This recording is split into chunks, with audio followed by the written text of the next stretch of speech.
Hi everyone, I'm Dr. Amna Husain, board-certified pediatrician, board-certified lactation consultant, and mom.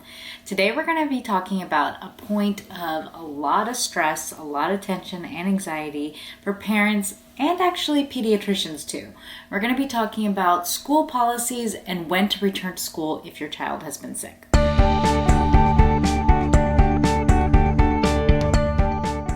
So in case you guys didn't know, in the middle of May of 2024, the CDC actually released new guidelines, updated guidelines on when to stay home if you're sick and when you can safely return to school. Now, these are important for parents to know, but again, also for pediatricians to be aware of. And I thought it'd be a good idea for us to go through and talk about a few of these, especially the ones that are a little nuanced and may have some question marks and raised eyebrows around it. So first off, let's talk about when you should stay home. So first up, fever, including a fever with a new rash. And that makes sense to me. Oftentimes, popular infections amongst children, scarlet fever or strep throat with a rash. Also things like viral infections can be accompanied by rashes alongside the fever. Now, when a child is febrile, not only are they not feeling well, it's also very early on in their illness when their viral load might be very high, or they might be more likely to spread the infection. So stay home. Vomiting more than twice in 24 hours. Self-explanatory, your child's vomiting, they don't need to be at school. Diarrhea that can cause accidents, important, especially if your child is young, even if your child is older, because these are things that disrupt their day-to-day life, especially at school, disrupt learning, and it's just uncomfortable for them. Is bloody, obviously, and then just different from their baseline. Skin sores that are draining or unable to be covered with a bandage. Also important because this often alludes to something like chicken pox or even like a cold sore. Oftentimes when they are not scabbed or when they still are oozing fluid, they can be very contagious. Now the last one about when to consider to stay home is respiratory viral symptoms that can't be explained by seasonal allergies. Again, I think this is pretty self-explanatory, makes sense to me. Let's also fast forward though to when to return to school, because this is the part where it can get kind of difficult, especially for us pediatricians, when we know a child is safe to potentially return to school, but we're trying to work within the policies of the school to allow children to safely return and not become infected or not become ill. So this first one is not new. It also has to do with fever, but essentially it's a fever that has resolved for the last 24 hours without the use of fever-reducing medication, commonly known as Tylenol and or Motrin. So if you're trying to hide your child's fever or make your child feel better, because when they don't feel well while they have a fever and you're giving them medication, that does not make them safe or comfortable to return to school. That comes first and foremost. Your child needs to be comfortable, and if they're taking medication to keep a fever down, that child needs to be home. That child should not be at school.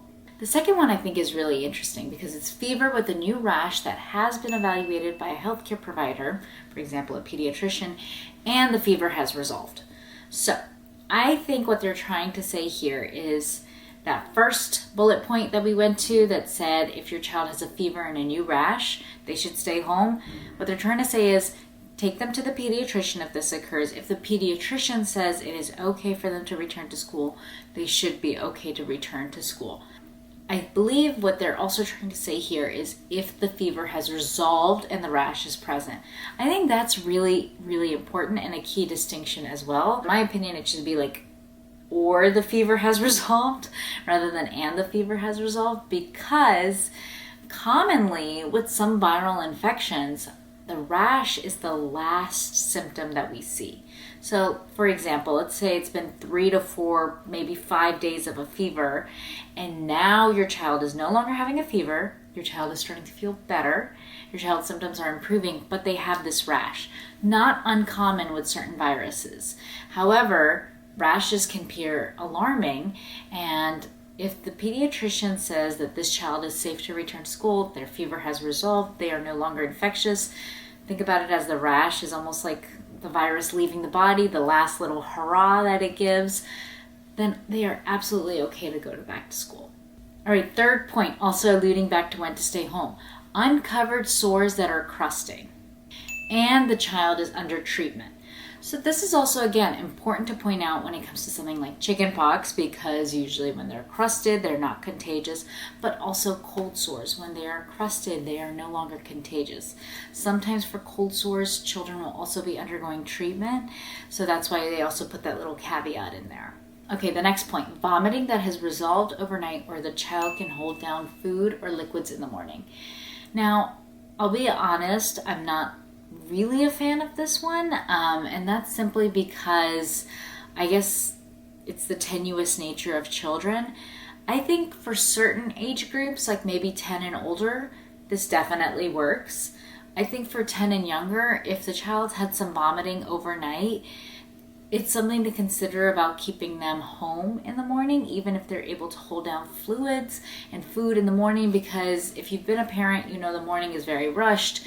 Within, 20 minutes they've eaten breakfast and then they're out the door. So it's really hard to know if they're actually going to hold down their food. The only difference would be, for example, if something else brought on their vomiting, maybe a crying fit in the middle of the night, and that brought on their vomiting. And then in the morning, they ate breakfast okay, no crying fit, they held down their food. I think when it's related to an illness and they vomited overnight, I personally, as a pediatrician, as a parent myself, if my child vomited overnight and they were not feeling well, I would not necessarily feel comfortable judging by if they held down breakfast to be able to send them back to school. Again, based off of the age group, I'd say just anecdotally, 10 and under, I'd probably want to keep them home a little bit longer. I think this one is pretty interesting. So diarrhea. Honestly, it's one of the hardest symptoms when it comes to a GI bug because the vomiting does improve, but the diarrhea can linger. So I think that this is actually a nice little guidance that they've given here, especially when it comes to diarrhea, because it says that diarrhea that's improved, the child is no longer having accidents, that's a big deal, and that they're only having maybe 2 above what they normally have. That's really, really helpful, especially when you have a younger child, because the diarrhea can linger. Now, important point they say is bloody diarrhea definitely needs to be evaluated by a healthcare provider, and I completely agree with that. I think that makes total sense. Lastly, the CDC provides guidance on respiratory symptoms. Respiratory symptoms that are overall improving in the last 24 hours. This is pretty vague, and I think that's pretty fair because respiratory symptoms can vary very much so. So generally, if you feel like the cough is improving, if you feel like their runny nose is improving, those are things that are kind of subjective. But generally, if you can tell that they're improving and not worsening, should be okay to return to school. So generally, I'm actually on board with most of these guidelines, and I think that they make really good sense. And I think that they're a great landmark for parents to have as well when they're trying to make a decision. Now, they do mention additional actions schools can take, and these are all really important things. Hand washing, masking when appropriate, but also appropriate air ventilation. All of these measures, including staying up to date on vaccines, especially the flu vaccine as we get into flu season, I think those are all really important things to point out because all of those help decrease the disease burden and help during viral respiratory cold season. Now, one really important thing that I as a pediatrician want to point out is that a lot of this guidance says that if there is a doctor's note present or if a doctor has evaluated it. Well, here's the thing. One thing that we know is that when it comes to school absences and always recommending or requiring a doctor's note, sometimes they're not necessary because many children's illnesses do improve on their own. And if a parent has been through many of these illnesses, they may be able to monitor the child or stay in touch with the doctor via patient portal. Some of my patients have texted me in the past, sent me in pictures. But that's a great way to actually still stay in touch, but not necessarily have to go into the office. And I think that that's something that schools should try to catch up with when it comes to understanding what people's resources and what their time looks like. Because many of these childhood illnesses can be managed at home, and adding a doctor's note puts an additional burden sometimes on families that don't have those resources.